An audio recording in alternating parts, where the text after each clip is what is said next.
The crown jewel of UFC 318, guys. Max Holloway versus Dustin Poirier for the BMF belt. In addition to that, we know Dustin Poirier's retirement fight. The Diamond has officially hung up the gloves, has thrown down for the final time in an incredible career. So before we get into the fight, we say thank you to Dustin Poirier. We salute you for always bringing it every time, every fight. Never turned in a dud of a fight. Of course, you know, he took his wins and losses, but I mean, can we ever point to a Dustin Poirier fight and think like, oh yeah, like he really turned in a dud that fight, right? Or just, you know, didn't bring it or took a night off, you know what I mean? Just a guy that always brought it, no matter what he was dealing with in the camps, no matter what he was dealing with prior to that. Leading up to the fight, didn't matter. Consistent, banger, action-oriented fighter. Thank you, Dustin. We salute you. Thank you for the memories. Thank you for all of the incredible fights you put on for us. And thank you again for sacrificing your body for our entertainment and giving us all these incredible fights that we can now look back on and just rewatch, right? So again, before we get into the fight, we say thank you to Dustin Poirier. Happy retirement. Very well deserved. So guys, yeah, you know, we get into the main event, right? And there was a lot of build up to this main event, right? There was a lot that we were looking at pre-fight as far as who was going to take this. You know, we looked at you know, the previous fights between the two of these guys, both of these warriors, these guys that just always put on bangers for us, in Max Holloway and Dustin Poirier. We know that they had fought previously twice, right? Once, the first time, very, very early in their careers. I think Max was maybe like 21, I think, or something like that when they first fought, and Dustin also very young in his career. So, you know, you don't really put a whole lot of stock into that fight as far as like implications for this fight. Definitely more so for their second fight, because we did see Max Holloway go up to lightweight, kind of. I mean, he didn't really put it on. I mean, it's been well documented at this point. He didn't really put it on, you know, the weight and really prepare for lightweight the same way he did against Justin Gaethje, and now certainly against this fight now against Dustin Poirier that we just saw. But, you know, we looked at that fight and thought, okay, is this going to be, you know, a carbon copy of that fight? Is this going to be something that, you know, Dustin is going to just put it on him similar to how he did in that second fight? Or, you know, is Max going to show that he has evolved as a fighter, right? And going to show that that one lightweight fight at Justin Gaethje was not just a one-off, that he can continue to have very strong performances, and this fight really was evidence of that. Max Holloway, moving forward, absolutely belongs at 155. We knew that after the Gaethje fight. He affirmed it in this fight also, right? But again, prior to this fight and once this fight was announced, it was challenging to kind of look at their previous fights, look at their work since then and their work leading up to this fight and think, okay, who's going to pull this one off, right? I think it was pretty well established that this probably wasn't going to be, you know, a quick knockout, you know, one way or the other. Although Max did have his moments early on where it did look like, oh man, you know, this is going to be a long night for Dustin. But Dustin really rallied and, you know, made a strong showing of himself, right? In a pretty clear decision for Max Holloway. But, you know, coming into this fight now, Max at 33 and Dustin now at 36.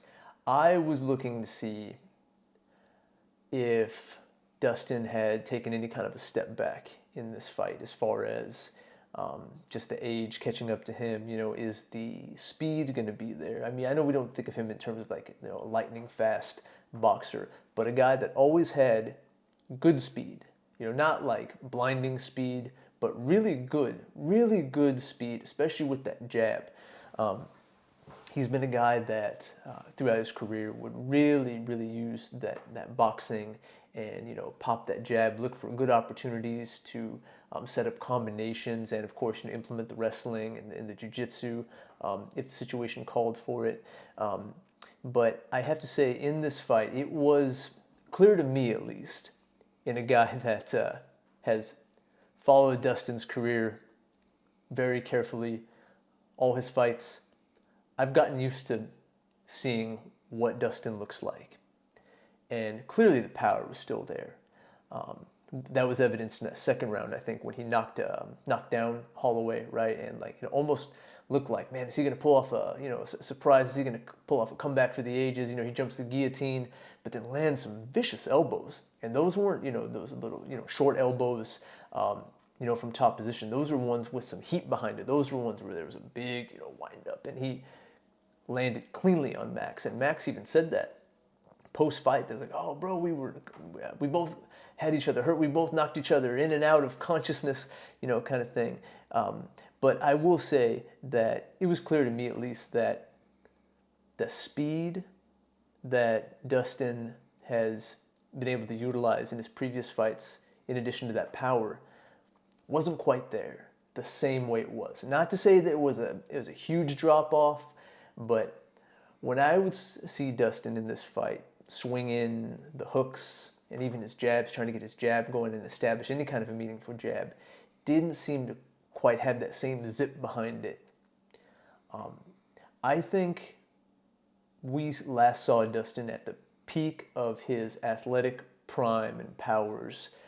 I think he probably laid it all out in the Islam fight. Because in this one, while that power was still there, it looked like he was laboring a little more than usual earlier on. But also, too, Max was doing some things to really put Dustin kind of behind the 8 ball throughout this fight also. So by no means am I taking anything away from Max, but as a guy that's watched Dustin very carefully fight by fight throughout his career and kind of been waiting to see, okay, where is going to be that fight? Now, when he turned 35, I was kind of like, okay, am I going to kind of see it in the Islam fight? Is he going to lose? Is he lost a step? But I mean, didn't really in that fight. But in this one, slightly, the only area I would say I could see a slight drop-off was with that speed. That speed that we saw in their second fight with the combination of power. I remember in that first fight when, I think it was in the first round, where they were kind of going through a feeling out process, and then Dustin caught him with a big power shot up the middle, and it really knocked Max back. And clearly Max didn't see it coming. You see his eyes go, and then he puts his hands back to kind of, because it pushed him back, and so to catch himself against the fence. But you just didn't see that a whole lot in this fight. Yes, of course, Dustin has moments he caught him. The power, of course, is still there. Clearly, he cut him open and landed some good shots, but the volume that we're used to seeing from him wasn't quite there, and the speed, right? But still a great fight. A competitive fight. Dustin had a good showing of himself, and I am not taking anything away from Max Holloway in this victory from him, because this version of Dustin Poirier still probably beats the majority of guys. Majority of them, not all of them, but he probably beats the majority of guys in the top 15. Even this version of him, right? So by no means am I taking anything away from Max, because there's a lot of things that Max has shown, not even just in this fight, but just his evolution as a fighter as he has continued to grow and develop. He is not the same fighter that we saw in the previous fight between these two guys. Going into that fight, Max was known as a guy that was definitely a volume striker. He had, good power, not devastating power, but good power for featherweight, right? He was a guy that would slowly and accumulatively beat you down until either you folded, or by the end of that 5th round, you would just be busted up and bleeding. And I don't need to tell you guys, there's a million examples of that in so many of his fights. Title fights and fights leading up to that, where he would just put it on guys, right? And by the end of it, they would just be busted up, gushing, bloody, right? So he is a guy that will put a cumulative beat down on you, right? That's kind of what he was known for. Also a guy that would throw some knees on occasion from the clinch, but not known as a wrestler, not known as much of a grappler, right? And he still isn't. But he's added these little tiny things to his game that have proven to be very, very meaningful and effective. That was evidenced in the Justin Gaethje fight when he threw that spinning back kick that broke his nose. And from that point on, it was a wrap for Justin Gaethje in that fight. And I picked Gaethje to win that fight, but at that point I was like, oh man, Max is just going to go to work on him now, and that's what he did. And you saw Max utilize that, and the body kicks. We saw Dustin react to those body kicks on the side of on the ribs and his midsection, and you don't typically see Dustin react to that. Even when he is hurt, sometimes in slow motion they slow it down. You see little reactions from him, but those body kicks were hurting him bad, and it was really wise of Max to do that, because I think Max knew that while Dustin might have taken a step back in the speed category, that power is still there, so he's going to have to take some of that air out of him, right? He's going to have to make him tired more quickly than usual, right? So he didn't just go in there just headhunting, right? He was working the body with punches. He was working the body with kicks, and very careful about when to throw combinations. Wasn't going in there and throwing caution to win and just looking for a quick finish. Although he did almost finish him in that first round, but really smart game plan from Max, right? And if you go back and watch it, you can see what I'm talking about. He really had a nice distribution of head and body strikes throughout the fight. And as I look at the numbers here for the significant strikes, so Max Holloway, total significant strikes, 103 of 253 to the head, 64 of 80 to the body, and 31 of 42 to the legs. So I mentioned that previously, Paulo Costa versus Kopylov, the distribution of damage, right? Because we know that Dustin, he can take his licks and keep coming. He can take some heavy shots and keep coming, right? It has been rare. It's been a long time since Dustin has gotten finished with punches, right? We saw him get finished, unfortunately, with some of the grappling and submissions, right? And then the Gaethje head kick, right? But he's a guy that can take heavy shots, heavy hands, and keep coming. So a really smart game plan from Max to equally distribute damage throughout his body, right? And you look at the numbers compared to Dustin, much more head hunting compared to Max, right? Dustin respectively landed 94 of 235 head, only 6 of 10 total to the body, and then 9 of 10 to the legs. So, I mean, you look at the numbers, this is kind of one of those fights where the numbers do kind of reflect the fight, right? Sometimes we pull up the numbers and we're like, it doesn't look right. You know what I mean? That's a little off. But in this case, very accurate representation. So Max was wise to do that, because we know as these fighters start to age out, 35, 36, definitely 37, I mean, 38, 39, most fighters are out of the game by then, right? But you start working that body, you start taking the air out of some of these older fighters, right? It's going to put them behind the 8 ball early, right? So very smart from Max.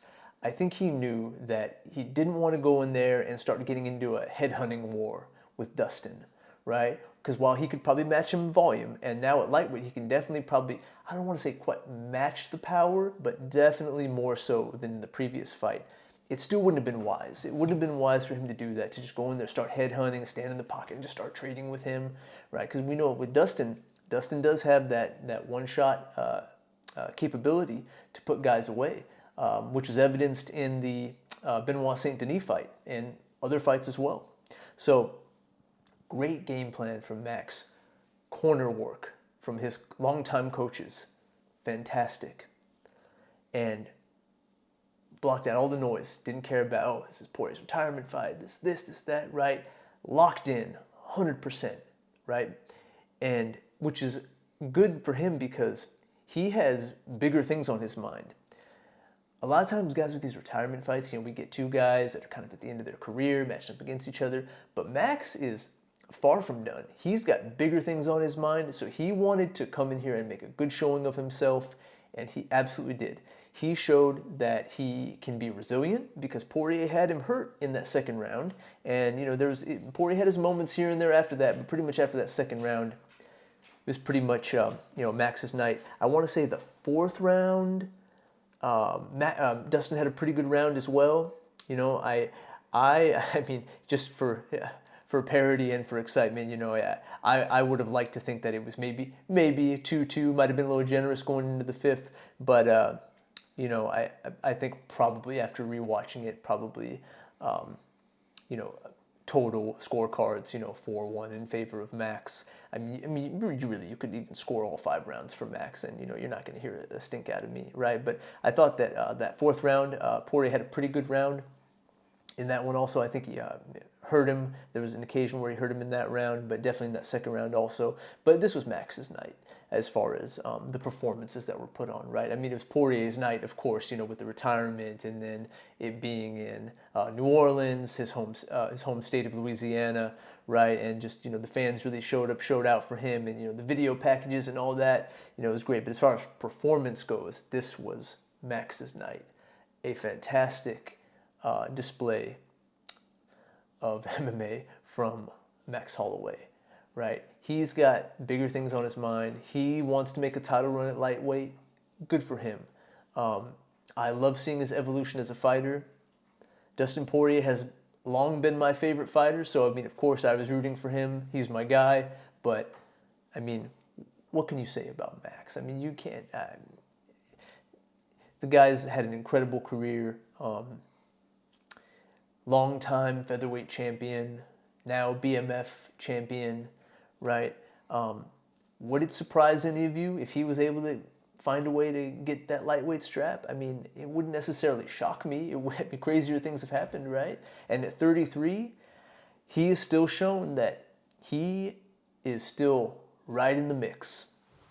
Although I was a little concerned about Max going into this fight because while he's only 33, he's a 33 with a lot of miles on him and a lot of wars, and I did think that Dustin might have a slight advantage because I think cumulatively over their careers, I think Dustin's probably taken less damage than Max has. I think Max has been in a lot of more wars and back and forth affairs, and he's just got a lot of miles on him. So that's why, I mean, even at Dustin at 36, I thought it was a pretty good matchup. I didn't think it was like, okay, old guy versus young guy, the old guy's got a shot, maybe you can knock him out. Like, I did think that Dustin had a solid chance of winning this fight. But this was Max Holloway's night, and he's going to be surging after this. But after he fought Justin Gaethje, I remember thinking, like, dude, stay at lightweight. I know when he had an opportunity to fight Ilya, get that featherweight strap back. I mean, how could he not jump at that opportunity? I understand, I get it, but man, after a performance like that at UFC 300, flatlining Gaethje, gave us one of the all-time greatest UFC moments ever. All the momentum in the world at lightweight, looking like a totally different fighter. And I don't just mean by his performance. I mean, like, physically. He looks completely different. You go back to that second fight between Poirier and Holloway.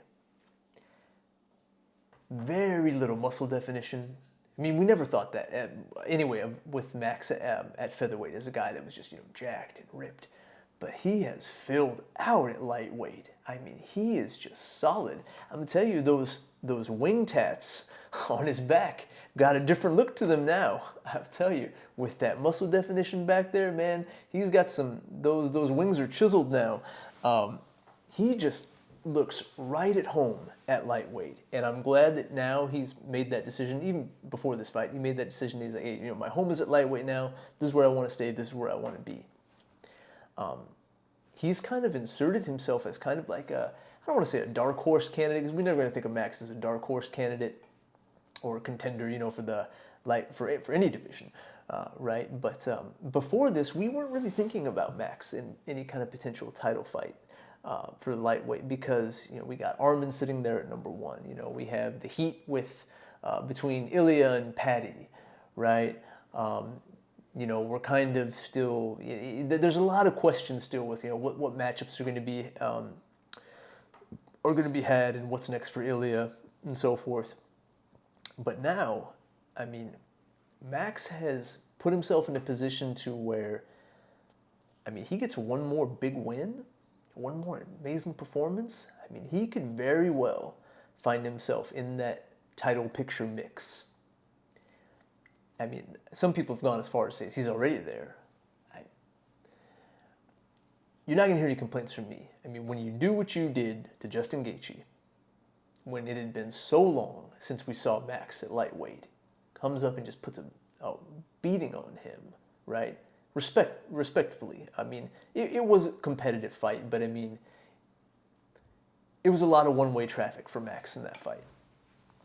And then another great showing now against Dustin Poirier, right? And in addition to that, was able to block out all the noise, didn't care about any of the stuff surrounding Dustin. He said, nah, man, I got my own agenda. I got things that I'm after. I got my own goals. I'm trying to, I'm trying to propel, my career as well, right? So Max at lightweight looks fantastic. He looks like he can take on anybody.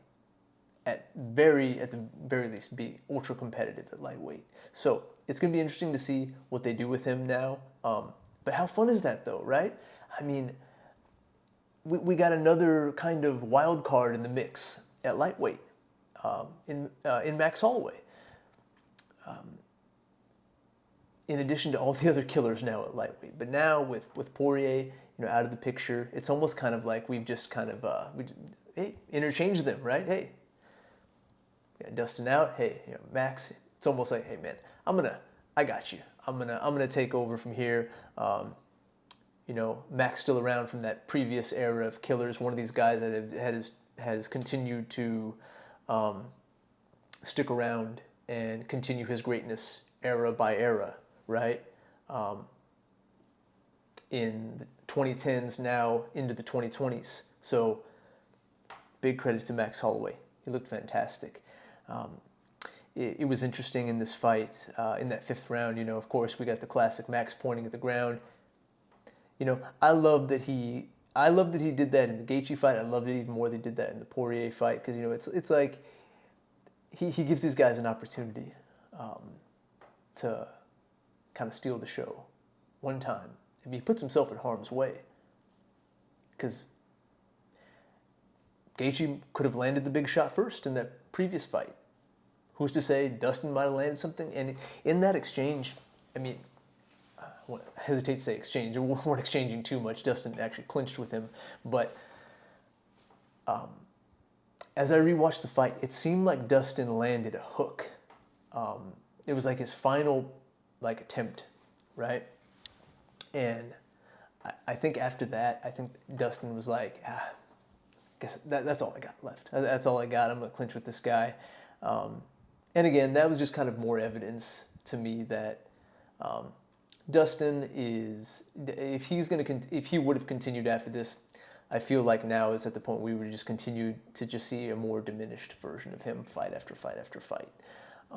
In myself, someone again that's studied his career, studied his fights, that speed, that zip, just wasn't quite there tonight, or that night for him. But again, Dustin still, this version of him beats so many guys. So again, not taking anything away from Max. It was his night. He retains the BMF belt. It's exciting to insert him now in the mix at lightweight. So we'll see what happens with him. And it's, when we look back at the previous fight between these two guys, it was a lot of one-way traffic for Poirier.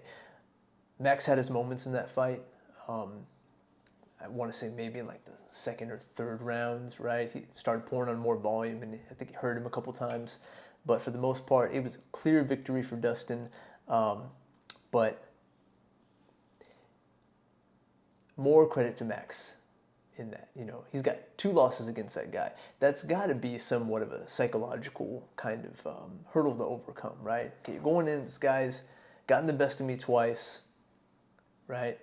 But, I just can't say enough about Max because he's had a lot of ups and downs, particularly when He's had his trilogy with Volk. Unfortunately, was on the losing end of all three. I know there was one of those, I think it was the second one, definitely decision that was questionable, right? I don't want to say controversial, questionable, right? Loses it after being the long reigning champion for quite a while. And of course, rebounds, has fights with Calvin Kattar, Yair Rodriguez, Korean Zombie, and then, gets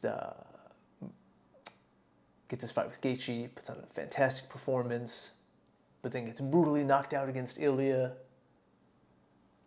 and then he rebounds again. So, as much as I love Dustin, and I love Dustin, he's, again, he will forever be one of my favorite fighters. Because I'm not going anywhere when it comes to UFC. I mean, I'm going to continue to have, new fandom for new fighters. We all have our favorites, right? But Max is special. He is. And when his career is done, I really hope, and I say hope, the UFC is going to send him off well. They will. Because he is just as deserving. And so, again, guys, I've said this in my previous videos, appreciate these guys while they're here. Because the sport has changed, but is changing and evolving. And I feel like these guys like Max, Dustin, Justin Gaethje, you could throw Charles Oliveira in there. You could throw in, Tony Ferguson, Dan Hooker. We're starting to see less and less of these guys.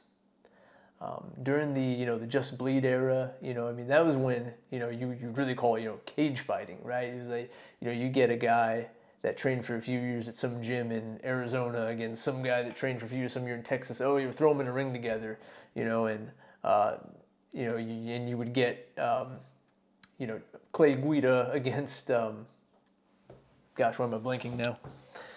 Diego Sanchez, right? We are seeing less and less of these guys that just go in there and expect to go to war. So appreciate these guys while they're here, because the sport is changing. It's becoming more technical.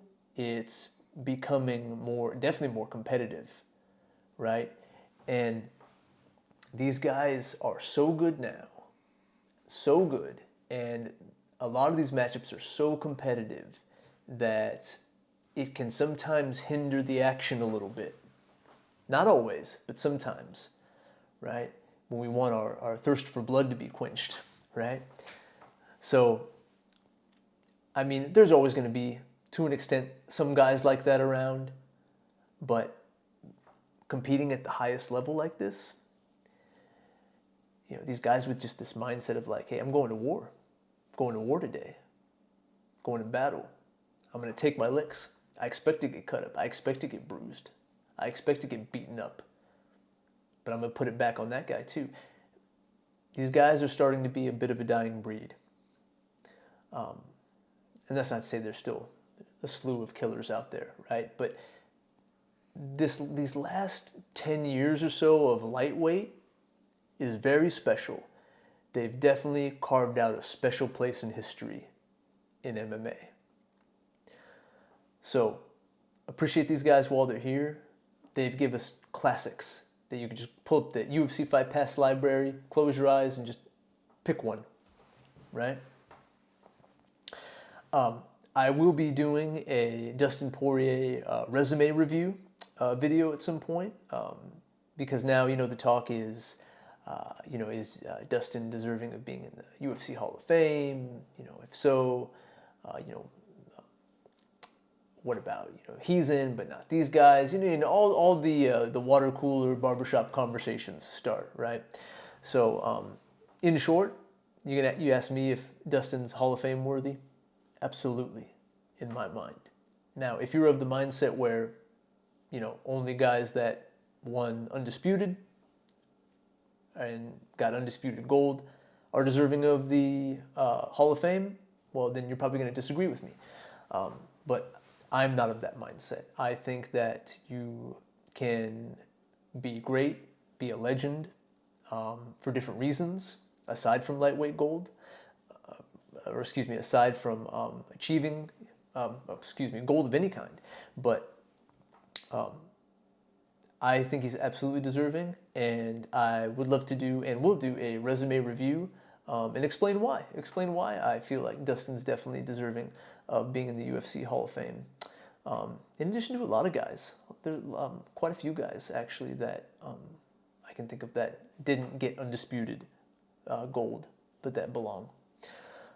So I'll be doing that video as well. But you know, just to touch on that a little bit, as far as, you know, where Dustin came from to now where he finished. And again, I'll do all this in my resume review, you know. But, and I did this too in my lead-up video quite a while ago, several weeks back actually, when this fight was announced. But, you know, Dustin, he was a guy that really was not, you know, one of these guys that was highly recruited, college wrestling, accolades, all this. And so it was just a simple transition from, wrestling to MMA, or a guy that was competing around the world in jiu-jitsu tournaments and, or Olympics or whatever you had, right? I mean, he was a guy that really, came from nothing, built himself up, right? Gave him a shot at life, got connected with American Top Team, and really just dedicated himself and carved out a career for himself. While not having a lot of the advantages that, I want to say like blanket statements like all the American fighters have advantages, but like, a lot of these guys have, went to college and, were heavily recruited from high school and had great college wrestling careers. And again, and so it was like a simple transition, right? A natural transition, so to say. But that really wasn't Dustin. And, and to add to that, this was a guy that for a long time was considered, oh yeah, that was the guy that got knocked out by Conor. And he was considered like a stepping stone for Conor when he had his big featherweight run, right? I mean, all those guys, really had to rebound after losing to Conor. It was just like, during that time, it was just the worst thing that could happen to you during that time was to be matched up against Conor, because he was just so popular and had such fanfare that if you were on the opposite end of that, you were just considered a joke. You were just the subject of jokes and ridicule and just like being clowned on. Dustin Poirier was not excluded from that. He was a guy that was like, oh yeah, that was a guy that Conor finished easily, right? But what does he do? He rebounds after that. He makes a good move to lightweight, strings together some wins, then also has to deal with some setbacks, right? But even then, he was still kind of not, for a long time, not being taken seriously as a real kind of viable contender at lightweight. And then he starts to kind of make a name for himself, starts to build himself back up, and then gets knocked out by Michael Johnson. And that alone, that was, I don't know if you guys remember, that was a heated press conference, back and forth, got real personal, got real, Michael Johnson really got under his skin, got in there, kind of threw caution to the wind. I think he tried to throw just like a pretty sloppy uppercut, not like Dustin, and then Michael Johnson just put his lights out. And again, but what does he do? He picks himself back up. Rebounds, right? Strings together some more wins. Wins over guys like Anthony Pettis, Eddie Alvarez, Bobby Green, Justin Gaethje, when Gaethje was right in his prime years. That fight is a fantastic fight. He just continues to keep winning and gets matched up against Max for the interim lightweight strap. A lot of guys have kind of poo-pooed that victory. But the truth is, guys, and I know that was at lightweight. I know that Max, it was kind of a short notice thing. Max hadn't taken time to kind of put on weight properly. That's evidence now. We see what Max looks like when he properly prepares and does a proper build up to lightweight, right? But Dustin Poirier was an underdog in that fight, guys.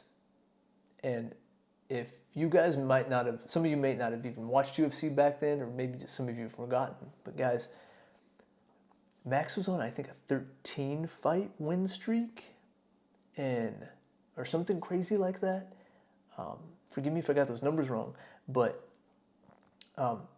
he beat Max when nobody was beating Max. Granted, yes, it was a move to lightweight, but that was a fantastic performance. One of his best performances. Nobody was doing that to Max back then. Nobody. So, as far as interim titles and championships go,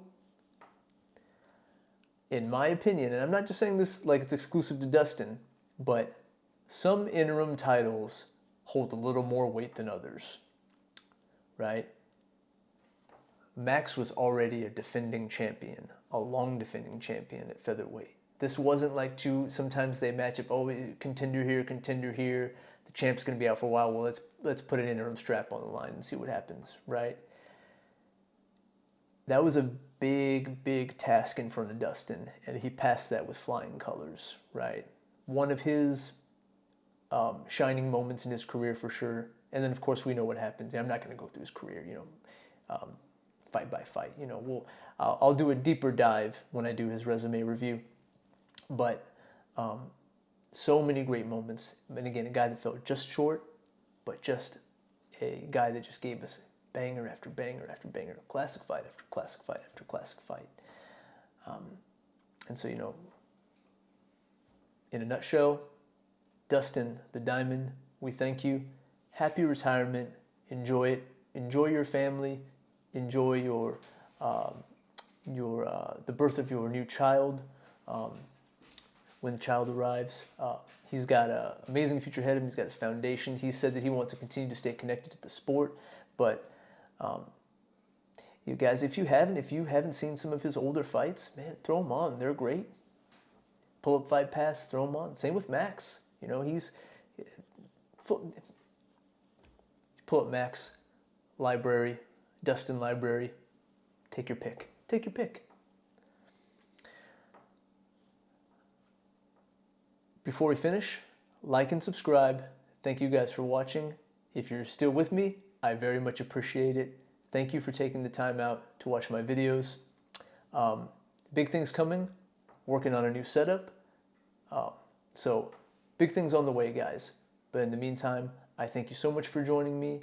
I greatly appreciate it if you've taken the time out to join me. Thank you for watching. Like and subscribe.